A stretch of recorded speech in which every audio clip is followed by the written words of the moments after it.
Welcome to Backroom Talk. So we put out a Instagram post. This is why I'm thinking link in bio, Carl. And we asked the question to our community, the best fitness coaching advice I ever received was blank. And we wanted people to respond back and let us know what their best advice that they'd ever received was. We got a ton of really good responses. So we just wanted to roll through a couple of them. Discipline over motivation. I do agree with this advice, but I think it's beneficial to add context. Don't neglect your rest days, and more is not better, which is some very common advice. Like I see that thrown out a fair amount on social media in the fitness space as like solid advice. I just think it depends on the person. To listen to more Backroom Talk, be sure to subscribe. Learn to design personalized programs with the OPEX system of coaching by heading to opexfit.com. Hey guys, welcome to another episode of Backroom Talk. I am Georgia here with Carl. Carl, how's it going? Pretty good. It's a Wednesday. It's warm here in Arizona. Well, that should be a given, but it's very, very warm. It's actually warm in a lot of places right now, at least in this country. It sure I think we have a is. massive heat wave going across the country. Back in the Midwest where I'm from, it was like over 100 degrees yesterday.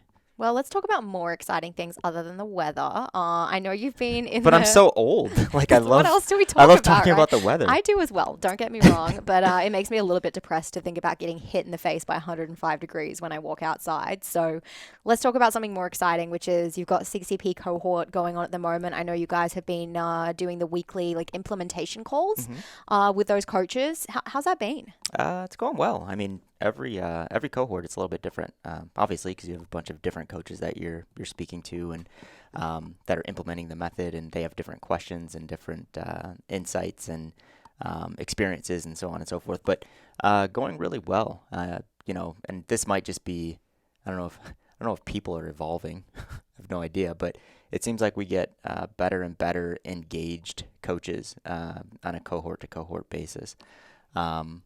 And we're getting, we're seeing a weird trend right now where, 2 years ago we saw a lot of people coming into fitness from other industries, and right now we're seeing a mixture of like a bunch of, let's call them OG coaches that have been doing this thing for a decade plus, and they're just looking for another way of implementing what they already know.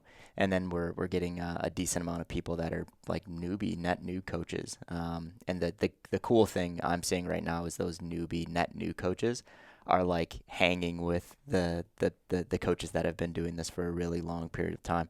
And maybe it's because CCP is so good and it arms them with the knowledge to hang with them, or just like the engagement or how connected they are to actually becoming a professional coach. So we're seeing a lot of that right now. But we have our final call next week for this cohort. Is it the April cohort? This is the April cohort. Wow, yeah. We're going into July next month. Yeah, so final call for the April cohort next week. And just a lot of fun jamming out with coaches on a weekly basis and, doing some program design and lifestyle design and having some really good conversation back and forth. Yeah, I mean, we get to have these conversations like in these four walls amongst the two of us, with James, with other people in the building. But any opportunity we get to actually engage with the community and talk with coaches outside of, OPEX headquarters, I think is like so cool and special. And that's really the theme of today's episode. We're going to jam a little bit on an Instagram post we put out and some feedback we got on that. We want to highlight some of the answers that came in, but really just grateful that it's not just us. There are other coaches out there that we get to chat with, whether that is through the cohort calls, whether that is through things like Instagram. And it's kind of like weird, right? We have these conversations with the podcast. We built like a really awesome subscriber base. I'm really proud of what we built with Backroom Talk, Carl. We got so many coaches tuning in on a regular basis. I just wish we could like actually speak with those coaches instead of just talking at them.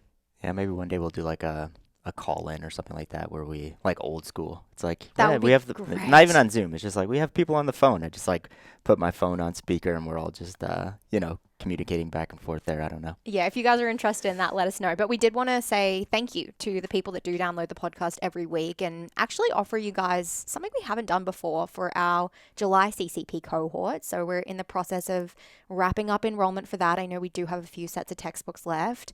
And that is actually to offer you guys $500 off that cohort. Bucks means dollars for those that don't know what bucks means. I was like, what's a box? Oh, that's my accent. Yeah. No, I got it the first time, but when you said or bucks means, I was like, what does a box mean? But yeah, gotcha. $500 off. Yeah. So big discount there, guys. No strings attached or anything like that. All you need to do is just make sure you apply to CCP. We'll pop a link in the description for you to be able to do that. And just mention you're a Backroom Talk listener when you jump on the call with your coaching advisor, and they'll give you that discount off the price of CCP, whether you pay upfront or whether you go for a payment plan. So big discount of $500 off for that July cohort to say thank you to our Backroom Talk listeners. We do need you guys to make sure that you go ahead and apply before the end of the month, though, or you are going to miss out on that. So I think this episode goes out, it'll be next Wednesday, so like the 22nd or so. Yeah, that sounds right. Yeah, so you guys will have about a week to actually get in and get your application lodged. And we're trying some new things in the July cohort as well. So we're gonna make that cohort, let's call it 100% more engaged and add a lot more implementation and stuff like that. So would definitely love to see you guys in that cohort. And let's not also forget it's a weird time right now economically for a lot of people. And there's a lot of people that are like on the fence if I want to spend money here or spend money there. And I know we didn't really talk about this. We're just like, we want our listeners to have an opportunity to join us on the cohort. But, even if you're listening and, you were planning on doing this thing anyway, I hope that it's beneficial just to get $500 off of CCP, just based on where we are in economics right now around the entire world. Definitely. So guys, all you need to do there to join some live Backroom Talk with Carl on the CCP cohort calls is click the link in bio, or not bio, that's an Instagram thing. Click the link in the description and go ahead and apply for CCP. Make sure you do that before the end of June so we can give you that discount. And we'd love to see you on those calls. But if you're just like listening on a podcast, you'd have to go to YouTube to do it, right? There should be a link still available in the description. See, yeah. I don't know these things. I need to get with it. And worst case, guys, if you can't find the link in the description, which I promise will be there, just head to opexfit.com, click on CCP, and you can apply. Easy done. Awesome. See you guys there. Yeah. So let's transition into our conversation. So we put out a Instagram post. This is why I'm thinking link in bio, Carl. And we asked the question to our community: the best fitness coaching advice I ever received was blank. And we wanted people to respond back and let us know what their best advice that they'd ever received was. We got a ton of really good responses. So we just wanted to roll through a couple of them and share our thoughts. Maybe there's some things we have slightly different perspective on, and just highlight a few of those things that came in. So Carl, what was the first one that really stood out for you? Yeah, the first one, reading through those was, and this one is something that we've heard a lot, but I just wanted to point this out and look at it from a different perspective. And it was just simply discipline over motivation. I do agree with this advice, but I think it's beneficial to add context. So when considering this advice when it comes to, health and exercise and fitness and adhering to a nutrition program and all that, because that's what I think most people think about when they're like, oh, I'm ultra motivated, so I'm going to do this thing, or I'm going to take this action for a month, and then I lose motivation and I stop doing it. So I think what this person meant here was you have to have discipline, right? You can't just count on motivation. But we have to think about what actually influences our behaviors, right? Because behaviors are what we do on a daily basis, whether we're motivated to do something or if we have the discipline to do that thing. We have to think about what influences behavior. And I just wanted to point out 3 things that I feel leads to us doing something or not. Number 1, it would be desire. So do we have the want to actually do that thing? Like we have to have the want to do something to do it, right? So when looking at behavior, no matter if it comes from motivation or discipline, we have to want to do something. So desire would be number 1. Number 2 would be emotion. Emotion influences a lot of what we do. And it kind of puts in perspective why we do some things. So sometimes that's positive. We have some really positive emotions and we're motivated to do a thing because of those positive emotions. Or sometimes we're like really down and low or in more of that depressive state. So, I'm not going to go to the gym today because I don't feel really good. Or I'm not going to eat this thing that I know is really good for my body because I don't feel really good. And this other thing that is less good for my body but gives me like some dopamine improves my emotions, right? So I think we need to think about emotion as well. And then finally, knowledge. You know what you know and you don't know what you don't know, right? Ignorance is bliss. Like all those things, right? Where it's like when we know something, we're more apt to be motivated to do it. We're more apt to because there's like a why behind it. There's a reason behind it. A good example of this, I think, is just you go back home, Georgia, and you see a family member, and I don't know if this is the case for your family, but you see a family member like drinking a Coke or something like that, and you're just like, in your brain, you're like, why would you do that? Or you see a family member smoking a cigarette, and you're like, why would you do that? Because you have all of this knowledge of why a human shouldn't do that thing when it comes to like their health and their fitness and their well-being. But because that person doesn't actually know those things, like they just go forward with that behavior because they don't have the knowledge base. So when looking at this, motivation is wrapped inside of discipline. You must build behaviors to spit discipline out the other side, right? So like, I guess what I'm trying to say in this is motivation and discipline are actually a part of each other, right? Like you have to be motivated to be disciplined, right? And you have to be disciplined to continue to do the things that motivate you.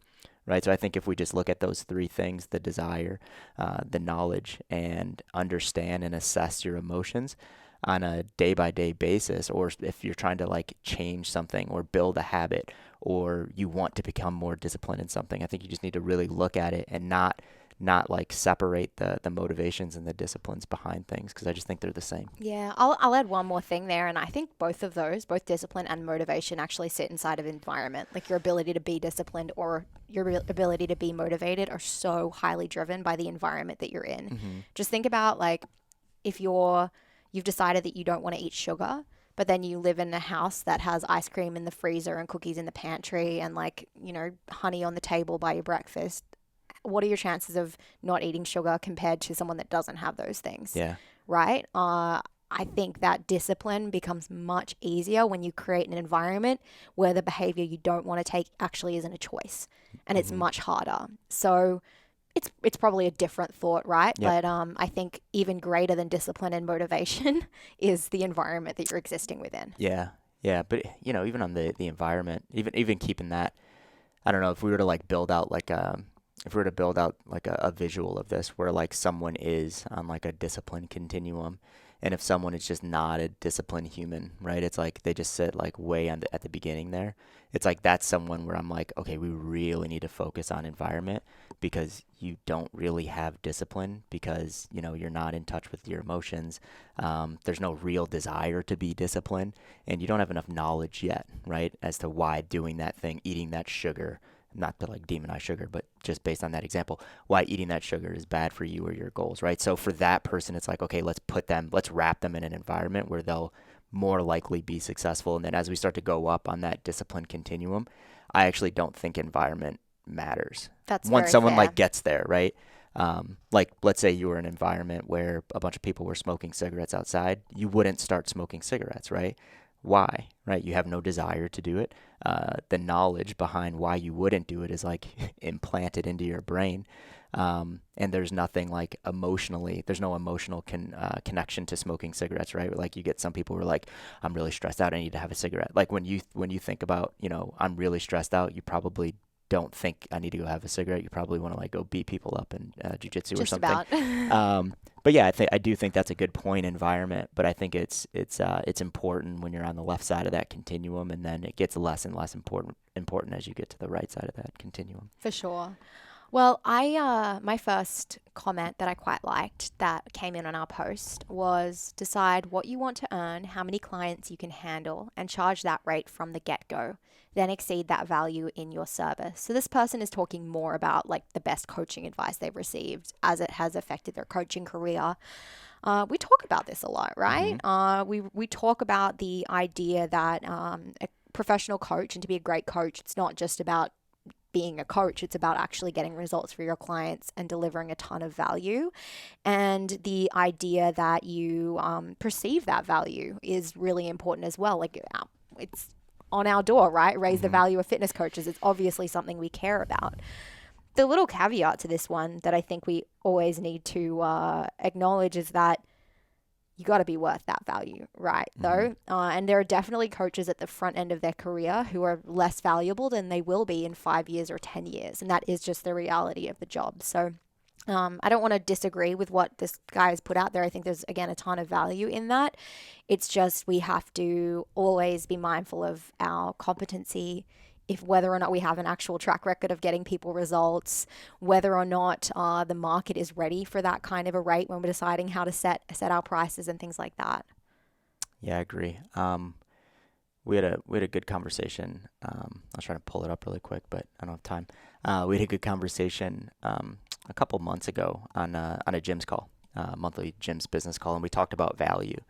And I just wanted to throw some ideas out there and like try to build like an equation that could like equal what your value is. And you know, a lot of what was inside of that best advice was actually inside of that, right? It's like inside of our value is like I think the very first thing that's inside of our value is our belief in our value, right? So imagine us speaking to a bunch of coaches and saying, "You're worth $400 a month. You're worth and they're like, they change their price to $400 a month, but in their brains, they're not actually worth $400 a month, right? And then in conversation and in sales consultations, they're really uncomfortable trying to sell $400 a month. Or when they have an existing client that they're trying to retain at the end of a contract, complain that they just can't afford it anymore. And in the back of their brains, they're like, I know I'm not worth 400 anyway, so I'm going to go down to 300 for this person, right? So the very first thing in that equation, in my opinion, is you have to believe in your value, right? But even before that, it's like you have to believe in what the hell you're doing, right? So it's like there's a bunch of ways to coach people out there, right? If you don't truly believe in what you're doing, everything to the right of that is moot. It doesn't mean anything when it comes to like understanding and being confident and portraying that confidence to the public or to the market in terms of what your value is. So I won't even go any further to the right of that. You have to be an OPEX gym to get inside of that conversation, but it would be really, really believe in what you're doing as a service offering. And then next is be really, really confident in your self-perceived value, right? And maybe you need to have a conversation with someone to be convinced that you're worth a little bit more. But make sure that if you do get to charging more, that you're actually convinced that you're worth that, and don't just do it because someone says you're worth $400. Definitely. Yeah. I mean, I hope some newer coaches who maybe are lacking a little bit of confidence, but actually have incredible value to offer people, read that comment or hear that comment and take that to heart. Yeah, and allow your value to grow over time, right? Like if you really, really in your heart of hearts believe that, and I'm throwing arbitrary numbers out there right now, but if you believe that your value is $200 per month, don't read something that says it should be 400 and make it 400, right? Work and live with $200 a month for a while, right? And then when you build confidence in your value, self-perceived, and your clients are telling you that your value is higher, then consider going up to 300 and then 400. Something really interesting that Sean McCullough from OPEX Baltimore said to me, gosh, it was probably, I think it was around that business call. It was a couple months ago. He was like, I have clients telling me that I should be charging $800 a month. Like $500 a month is way too cheap for what we do here. And I was just like, yes, like let other people hear that, right? Yeah. Like that's something that other coaches, it's beneficial for other coaches to hear. I think that's something to strive toward, right? For your clients to tell you that your value is really high, maybe not higher than what it is, like this situation, but for your clients to be the ones that are like, what you give is just so valuable to me because of X, Y, and Z. So yeah, value is an interesting conversation. I don't think there's a cookie cutter way for us or anyone else to say your value is this. I think there's a lot of things that go inside of that equation. Definitely, gosh. And I think if most fitness coaches value fitness and coaching and experiences in the past that they have had with fitness, it's why they've decided to be a fitness coach. And if they were to sit back and reflect on what they were paying in the past for a trainer or for, what a gym membership or whatever it might have been, I bet that a lot of those coaches would say, yeah, I would have paid double because I had such an incredible experience and it was so transformative for you. So how can you be that person for someone else, right? How can you see that in yourself and be able to have other people have that same experience that you had through fitness where they love it so much they want to make a career out of it? Yeah, definitely.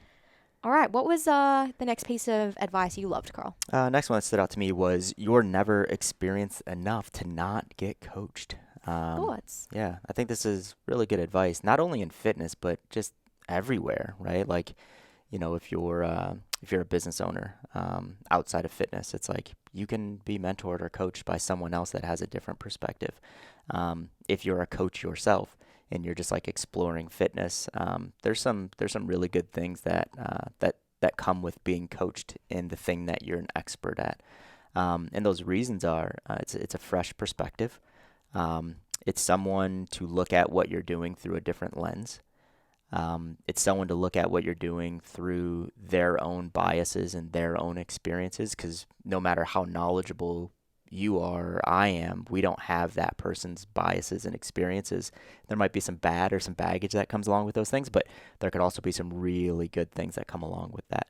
And the learning and growth can take place through that new perspective. And, I don't think that, I think it was she, I don't think she was saying this in saying that like everyone should be coached at all times. There's like, it might be beneficial to go through like seasons of getting coached, right? And I don't mean like competitive seasons. I just mean like seasons in life of getting coached in certain things with like intentions behind why you're getting coached. Some people get coached because they have an intention to reach a goal. Maybe that goal is to get stronger, to get to build some to have accountability, to build like rhythm and consistency in their health and their fitness. Some might do it to learn from that coach, right? Like I think there's a lot of different reasons for someone to get coached in fitness, but just be aligned with those intentions. And a lot of those intentions actually do have end dates with them. If your intentions is, I don't want to think about this and I want to get coached for the rest of my life, it's like, cool, those are your intentions, move forward with it, make sure that you and your coach are aligned with those things. If your intentions are, hey, I want to learn as much as I can from you, I think that's going to be about, a year, maybe 2 max of us working together. Awesome, be really clear with those intentions so your coach can be clear and aligned with those, so your coach can make sure that they're giving you that for that year or those 2 years before you're out the door. Definitely. I mean, I think coaching can look a little bit different depending on what your intention of getting coached looks like as well. Whereas in the beginning, it might be write my program so I can blindly follow it. As that evolves, for fitness coaches specifically, they might hire a coach not to like design every single A and B, but maybe you've got someone that's like laying out a split for you or some initial ideas, and you're actually working on that design process together. Yeah. Maybe you have a coach like not in physical fitness, someone who's not your fitness coach, but you have a business coach or you have a sport coach or someone in a different area who's still that kind of sounding board for all things. So I think it's always beneficial to have someone to turn to who is a coach or a mentor role. It just might not always be your classic like coach-client relationship. Yeah, for sure. Talk about individual design, right? Clients are looking for different things in a coach. Definitely. Just make sure that shit is really, really clear, because you don't want to have a client that's looking for like, they're like, they know that you're pretty smart when it comes to business, and they're like, oh, I'm gonna get some business advice from this coach, and the coach is like, I'm just coaching you in your fitness, right? And there's like malalignment there in that coach-client relationship. We say it a bunch of times, but just make sure that there's alignment and expectations are really clear in terms of like what is the exchange of goods here. What is the actual service offering here? Of course. So another one that stood out to me came in from, I'm guessing her name is Sophie. Her handle was like at Sophizik. But she said, don't neglect your rest days, and more is not better, which is some very common advice. Like I see that thrown out a fair amount on social media in the fitness space as like solid advice. I just think it depends on the person, right? How you take that advice to heart. It may be incredibly relevant. Like if Sophie is training for a very specific goal, if she's a like performance athlete, she definitely needs to take rest days. Like she needs to make sure she's having adequate time to recover between training sessions. And it may be that more is not better. Like we've had this conversation a few times, Carl, around like strength program design. And a big mistake coaches make is like thinking that more is better. It definitely isn't if strength is the goal. But there are some other goals where more may actually be better for that one fitness goal. So I think it's a really good example where we do throw out a lot of advice. And again, with this post, we were asking people for their specific advice. But just know that like what is good advice for one person might actually not be great advice for you. If you're someone who just like kind of does 30 minutes of full body resistance training and then like does 30 minutes of biking another day, you might not actually need a rest day. Like you may be able to neglect rest days, and that might actually be what's best for you because it means you can get in some like easy daily movement every day. So yeah, I again, incredibly, probably very relevant advice for this person that made this post, but just a good reminder to take everything with a grain of salt. Yeah. I think you said it, right? But it depends on what the heck are you doing, right? Like, what does your program look like? Because we could lay out a bunch of programs in front of us and ask a bunch of questions on those programs, right? Like, and not even knowing who it's for, right? Like, we could just look at programs and say, like, ooh, they're pushing the envelope here. Or, wow, this person or any person could probably do a program like this forever, 7 days a week, right? Like, there's not a lot of stuff going on there, which is not a bad thing. And some programs might look like, a couple days in the gym and some like very specific outdoor activity pieces that are like pseudo programmed in, right? Where you're just like, yeah, someone can, still move their bodies 7 days a week. But I also think it's important, and you said this as well, that this advice and any advice is relevant depending on the person that's receiving the advice and where that person is, right? Of course. Because this, like, don't neglect your rest days, more is not better. That would have actually been really good advice for me as well at a point, right? Like right now, that's not great advice for me because I'm just like, okay, cool, good to know, right? But there was a point in my own fitness journey where I would have called that really good advice as well. So I do think it's at the eye of the beholder. Absolutely. Let's do just quickly one more each. So give me one more you liked, Carl. Yeah, I'll be quick on this one. If you're not learning, you're dying. This one sounds great. I agree to this, but again, it needs context. So learning is a very, very broad term. I think when most people think about learning, they're just like, okay, I'm doing this course or I'm sitting in on this thing and I'm like very intently learning to do this, right? So if that's the case, I think there should be seasons of learning for most people. And the reason is because some people get really burned out when they're like intently learning something, like when they're like all in. So just imagine like going through CCP for the rest of your life, right? It's like being on a call every week and, having coursework that you have to get through. It's like people have an end in sight with something like that, right? So that's like they're in their season of learning. And when we talk about like, we just talked about we're going to hit the last call in the next few weeks here.